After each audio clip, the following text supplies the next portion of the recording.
मणिपुर में जैसे वहाँ पे दंगे हुए थे, उस चीज़ों को लेके दिल्ली में और मुंबई में जैसे बहुत सारी जगहों पे जो है प्रोटेक्ट किया जा रहा है। और यहाँ आज जो है आज़ाद मैदान में जो है यहाँ पे काफ़ी कृषि समाज के लोग काफ़ी संख्याओं में जो है लोग यहाँ पे इकट्ठा थे।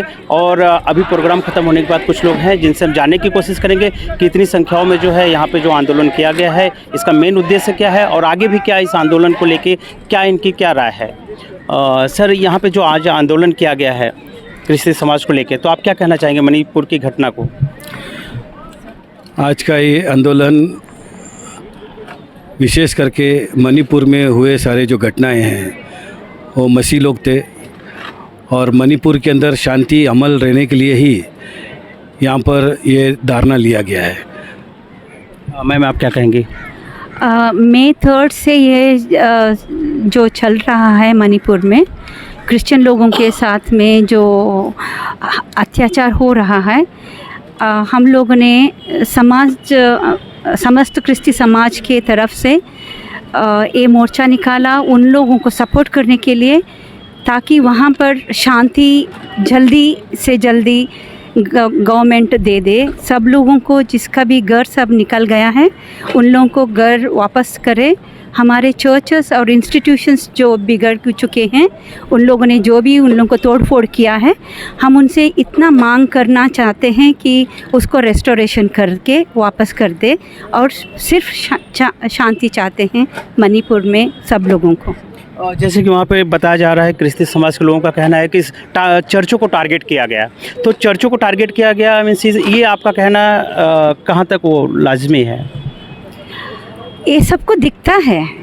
हाँ, नेशनल टीवी में सब बराबर से दिया नहीं होगा क्योंकि इस पे पॉलिटिकल एजेंडा हो सकता है, पर सबको पता है कि कितने चर्चेस को आज तक अटैक किया है, कितने फैमिलीज़ को भी अटैक किया है और कितने फैमिलीज़ डर के मारे बाग के फॉरेस्ट में रहने को गए हैं और वहाँ पर शायद उनको खाना भी खिलाने वाला कोई है ही नहीं।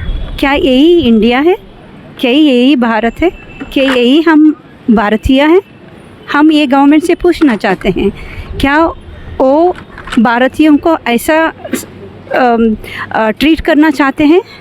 ऐसा तो हम नहीं चाहते हैं। क्या वहाँ की स्टेट गवर्नमेंट जो है कहीं कहीं नाकाम नज़र आ रही है आपके कहने के हिसाब से? हाँ, नाकाम तो है ही। अगर सीएम एकदम अच्छा सीएम होता तो वो कुछ ना कुछ करता ना। वो क्यों नहीं कर रहा है? ऐसा पहले क्यों नहीं हुआ है? 60-70 साल बोलते हैं कुछ नहीं हुआ, अच्छा नहीं किया, तो इनका गवर्नमेंट आने के बाद में क्यों नहीं अच्छा हो रहा है? क्यों ओनली क्रिश्चियन के साथ में ये हो रहा है, वो भी मणिपुर में? मणिपुर में कभी ऐसा शायद किसी को किलिंग करना ये सब इससे पहले नहीं था। अभी क्यों? आज क्यों ख़त्म नहीं कर रहे हैं?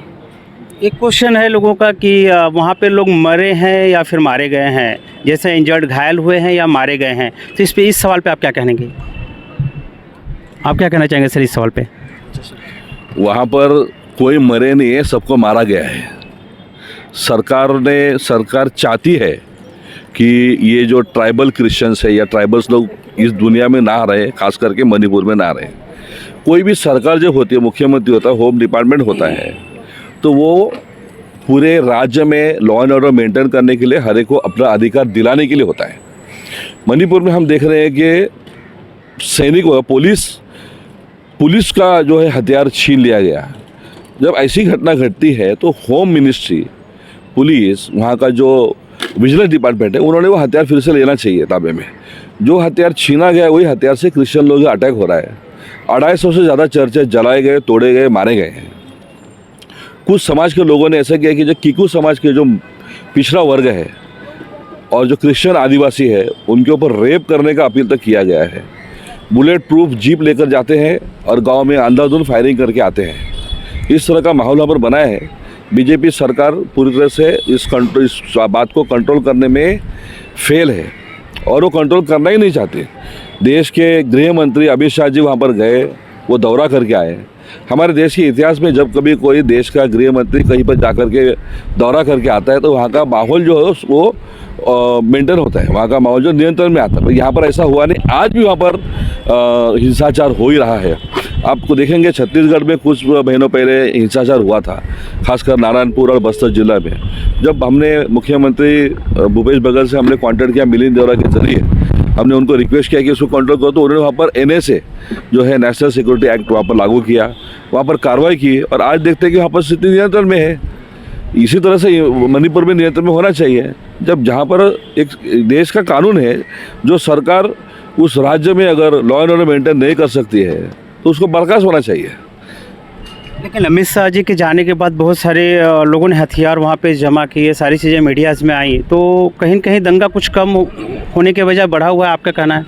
देखिए, सबसे पहली बात तो मीडिया वहाँ पर वहाँ का जो सिचुएशन है उसको पूरी तरह से कवर नहीं कर रही है। वहाँ की सरकार उसको पूरा कवर करने नहीं दे रही है, एक बात है। हम लोगों को वहाँ पे जो लोग हमारे हैं उनसे हम कांटेक्ट करके हमको जो हाल वहाँ का पता चल रहा है तो वो सुनकर बहुत दुख हो रहा है। ठीक है, वहाँ का अभी भी सिचुएशन कंट्रोल में नहीं है, अनकंट्रोल है। तो वहाँ पे कितने लोगों की मान जान की आपको मिला हुआ है? जो है क्रिश्चियन लोग, कम से कम क्रिश्चियन लोगों का 600 से ज़्यादा क्रिश्चियन लोगों की वहाँ पर हत्या हुई है। आज भी कुछ डेड बॉडीज़ हॉस्पिटल में पड़े हुए हैं, कोई लेने वाला डेड बॉडी लेने जा नहीं सकता उधर पे। कई लोगों के पास दवाई नहीं है, वो दवाई पहुँचा नहीं पा रहे। कई लोग तितर बितर हुआ है, कौन कहाँ गया, बाप किधर है, बेटा किधर है, ऐसी भी सिचुएशन वहाँ पर है। जब लोग सामने से हथियार लेकर तो लोग भागेंगे जंगल में। एक तो जो मणिपुर है वो जंगली इलाका है, बड़े बड़े जंगल उधर है, उसके वजह से लोग भाग करके जहाँ पर शरणार्थियों का रिलीफ कैंप लगाया गया वहाँ पर जाके लोग रह रहे हैं। ये बहुत ही दुर्दैवी बात चल रही है वहाँ पर अमित शाह के दौरे के बाद सिचुएशन कंट्रोल में बिल्कुल नहीं है। आज यहाँ आज़ाद मैदान में काफ़ी संख्या में क्रिश्चियन समाज के लोग यहाँ इकट्ठा थे, तो आगे की क्या प्लानिंग होगी आप लोग की आज की मीटिंग के बाद? हम लोग जो है अभी आज जो हमने राष्ट्रपति से विनती की, एक निवेदन उनको राष्ट्रपति को यहाँ से हमने भेजा है। हमने उसमें विनती की है कि जो चर्चेस टूटे गए हैं उसको फिर से रिस्टोर किया जाए, फिर से बनाया जाए, जो दंगा फसाद वहाँ पर हो रहा है उसको रोका जाए, जो लोग दंगा फसाद कर रहे हैं उनको अरेस्ट किया जाए। ये हमने रिक्वेस्ट वहाँ पर की। हमने आने वाले दिनों में, आने 2-4 दिनों में हम लोग राष्ट्रवादी कांग्रेस के जो राष्ट्रीय अध्यक्ष है शरद पवार जी से हम लोग मिलेंगे। उनसे हम रिक्वेस्ट करने वाले हैं कि इस बारे में आप ध्यान दीजिए, राष्ट्रपति से बात करिए, माननीय प्रधानमंत्री से बात करिए, और उनके वहाँ पर 9 मेरे ख्याल से MLA है राष्ट्रवादी कांग्रेस के, वो वहाँ पर थोड़ा सा अपने आप को साबित करें, वहाँ पर उस बात के ऊपर ध्यान दे और इस सिचुएशन को कंट्रोल में लाए। तो सर आपका परिचय आप हमारे सब्सक्राइबर्स को दे देंगे? या ज़रूर। मेरा नाम बबन कामले है, मैं एक्स कॉर्पोरेटर हूँ नई मुंबई का। मैं माजी विरोधी पक्ष नेता हूँ और बस क्रिश्चियन समाज में काम करता हूँ। और जैसे कि सर आप क्या कहना चाहेंगे इस घटना के बाद? घटना तो पूरी तरह निंदनीय है। जिस प्रकार से हमारे समस्त ख्रिस्ती समाज को जो वहाँ पर है मणिपुर के, जो हमारे क्रिश्चियन ट्राइबल्स हैं, उनको चुन के घेराबंदी करके उनके ऊपर अटैक किया गया है। और पहली बार तो बात तो सिर्फ केवल अटैक का ही नहीं है, हमारे इंस्टीट्यूशंस ही नहीं, लेकिन लोगों के घर तक जलाए गए, उनके घरों से उनको बेघर किया गया। आज उनको इतना मजबूर किया कि उन्होंने राज्य के बाहर जाना चाहिए। ये जो अजीबोगरीब परिस्थिति पहली बार मणिपुर में और हमारे देश में आई है कि हमारे क्रिश्चियन जो हमारे बांधव है, जहाँ पे हमारी लगभग 42% 42% हमारे ही लोग हैं, क्रिश्चियन लोग हैं, वहीं पे आज हमको मेजॉरिटी के लोग बोल रहे हैं कि नहीं, तुम यहाँ से निकल जाओ, तुम यहाँ चाहिए नहीं, इसके लिए हम यहाँ अस्तित्व ही नष्ट करेंगे। हम तुम्हारे इंस्टीट्यूशंस, तुम्हारे स्कूल, तुम्हारे कॉलेजेस, तुम्हारे चर्चेस, सबको हम जला के राख कर देंगे, हम तुम्हारा सब चीज़ नष्ट कर देंगे। ये जो डिज़ाइन है, इस डिज़ाइन को हम क्या बोलेंगे? ये डिज़ाइन क्या है? ये फेडरल स्ट्रक्चर जो है हमारी कंट्री का, ये फेडरल स्ट्रक्चर को बहुत घातक है। अगर हम हमारे बोलते हैं कि हमारे इतने सारे स्टेट्स हैं, अगर इसी तरीके से चलता रहा, आज सब लोग बोलते हैं कश्मीर में इतने सालों पहले क्या हुआ, आज ये तो कश्मीर से भी बुरी हालत है। यहाँ पे सब कुछ हो रहा है, मेन स्ट्रीम मीडिया कुछ नहीं कह रहा है। इतने लोग बेघर हो गए, मेन स्ट्रीम मीडिया कुछ नहीं कह रहा है। इतने लोग राज्य के बाहर, लगभग 30 से 50 हज़ार लोग राज्य के बाहर स्थलांतरित हो चुके हैं। क्यों? क्योंकि ये डर से कि उनकी जान को खतरा है। वो अपने बच्चों को लेके गए हैं और उनके पास में ना कपड़ा है, ना खाने के लिए कुछ है, ना पैसा है, ना कुछ, सब कुछ जल गया उनका। वो कौन से अकाउंट में जाए, कौन सा बुक ले और कहाँ से पैसा विड्रॉ करे? तो आज ये जो परिस्थिति हमारे ऊपर आई, बहुत भयानक और भयावह परिस्थिति है।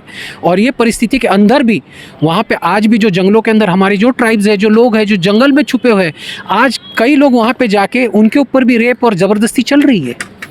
ये हम देख रहे हैं, भयानक परिस्थिति है। तो ये परिस्थिति से हमारे क्रिश्चियन बांधवों को बाहर कैसे हम निकालें? अगर हमको सरकारी साथ नहीं दे और सरकार चुप्पी साधे बैठे रहे और बोले नहीं हम पीस कमेटी बना रहे हैं, पीस कमेटी बनाने के पहले तो ठीक है, आप तो ऐसी कोई संविधान लाओ। अभी आप मुझे बताइए, जब आपकी मिलिट्री वहाँ पे अस्तित्व में है, तो मिलिट्री अगर पूरी का वहाँ के पूरी स्टेट में अस्तित्व में है, तो उसके बावजूद भी ब्लॉकेड क्यों हो रहा है? एसेंशियल कमोडिटीज़ क्यों नहीं रीच हो रही है? ट्रकों का आवाजाही क्यों नहीं हो रही है? लोगों को खाना क्यों नहीं मिल रहा है? ये सब चीज़ों के ऊपर कहाँ है? कोई इसके ऊपर बोल नहीं रहा है। लेकिन वहाँ पे तो पूरा का पूरा वो राज्य सफ़र कर रहा है। मैं ये नहीं कह रहा हूँ कि केवल हमारे क्रिश्चियन बांधव सफ़र कर रहे हैं, आज तो पूरा का पूरा राज्य सफ़र कर रहा है। और तो और मणिपुर के लिए जो भी समस्या है, तो हेमंत बिस्वा मुख्यमंत्री आसाम के यहाँ पे आते हैं और बोलते हैं कि हम आपसे मिलने के लिए हमारे पास में आपके लोग आए, अभी क्या करना चाहिए? ये तो अजीबोगरीब परिस्थिति हो गई। क्या करना चाहिए? आप भी बीजेपी के, ये भी बीजेपी का, सब मिलीजुली सरकार है, केंद्र भी बीजेपी का। ये हो क्या रहा है? किस तरीके से हम जाए तो किसके पास जाए? इसके लिए हमने आज पहली बार ये आवाज़ उठाई है और ये कहा है। और हम चाहते हैं कि हम शीघ्र ही, हमारे मित्र ने भी बताया कि वो मिलने वाले हैं राष्ट्रवादी कांग्रेस के अध्यक्ष शरद पवार जी के साथ में, तो उनको भी अवगत कराएंगे क्या चीज़ है। और उसके उपरांत हम देखेंगे कि हम कुछ हमारे जो यहाँ के रिप्रेजेंटेटिव्स हैं, जो मेंबर ऑफ पार्लियामेंट्स है, हम उनको भी कुछ बोलेंगे कि भाई आप भी ये विषय को संसद के अंदर उठाइए कि यहाँ पे जो हालात, जो गंभीर परिस्थिति से गुजर रहे हैं, उनके लिए कुछ हो क्यों नहीं रहा है, तो इसके लिए कुछ हो जाए। और किन पार्टियों को आपको सपोर्ट मिल रहा है या किन संस्थाओं का आप लोग को सपोर्ट मिल रहा है, ऐसा कुछ, इसके ऊपर आप क्या कहेंगे? अभी तक तो हमारे पास में जो हमारी क्रिश्चियन संस्थाएं हैं, उन्होंने सबने हमको सपोर्ट किया है। हमारी एक भी क्रिश्चियन संस्था नहीं कि जिसने हमको सपोर्ट नहीं किया है। लेकिन क्या है, उन्होंने सपोर्ट किया है वो ठीक है, लेकिन अभी जब उन्होंने हमारे पास जिम्मेदारी दी है कि आप समस्त क्रिस्ती समाज हो, आप लोग इसके ऊपर पहल कीजिए और आप लोग बताइए क्या क्या कहाँ क्या करना है, वो हमारे पीछे खड़े हैं। आज का ये जो हमारा धरना था, ये जो हमारी बढ़ाने के लिए और उनकी जो व्यथा है, वो आप तक पहुँचाने के लिए और आपके माध्यम के द्वारा हम सभी पूरे देशवासियों को पहुँचाएं कि भाई ये क्या हो रहा है। यहाँ की जो मीटिंग आज थी, तो यहाँ पे कितने दूर के लोग यहाँ पे इकट्ठा थे? क्योंकि हमने देखा है काफ़ी संख्या में लोग थे, तो आप इसके ऊपर क्या कहना चाहेंगे? काफ़ी संख्या में लोग आए थे, तो आप क्या कहेंगे कि मतलब कहाँ कहाँ से लोग इकट्ठा थे यहाँ पे? आज पूरे मुंबई से लोग यहाँ पर थे और मुंबई के आसपास क्षेत्रों से जितने मणिपुर के लोग यहाँ पर हैं, वो सारे लोग यहाँ पर आज आए हुए थे। और जैसे आपको हमारे मित्रों ने भी बताया कि जो वहाँ की परिस्थिति है वो बहुत भयंकर है।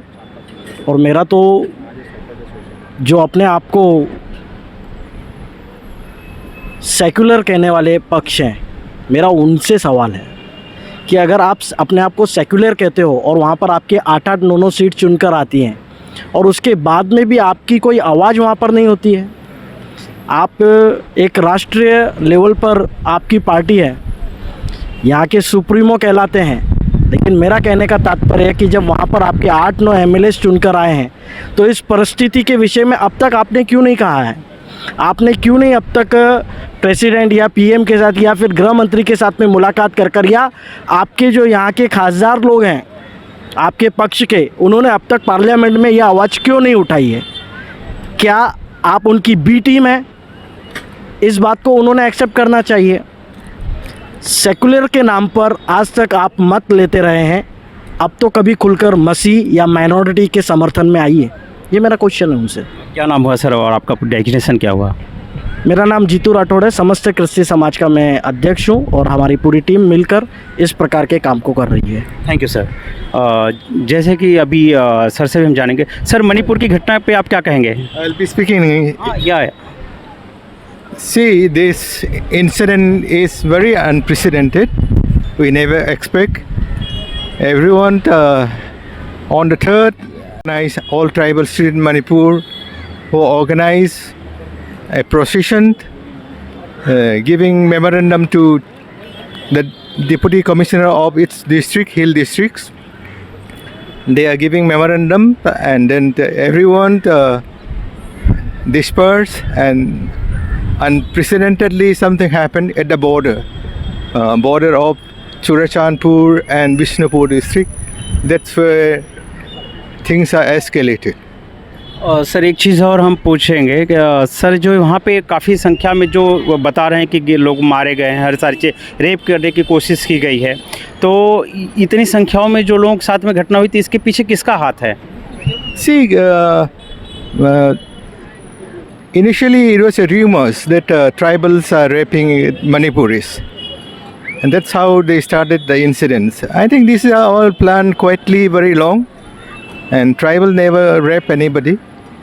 But what happened is that the Meira Paibis, the women association of the Manipuris, they raid a hand over the tribal women to be raped by the Meitei people who are radicals, Arengbai Temgam and then Meitei Lipun. These are radicals.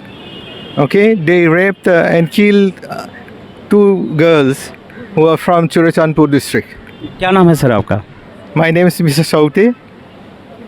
जैसे कि आप इनको सुने और सारी लोगों की आपने राय देखा कि क्या क्या लोगों का कहना है। इसी के साथ मैं जय पांडे, PJ न्यूज़ से, जय हिंद।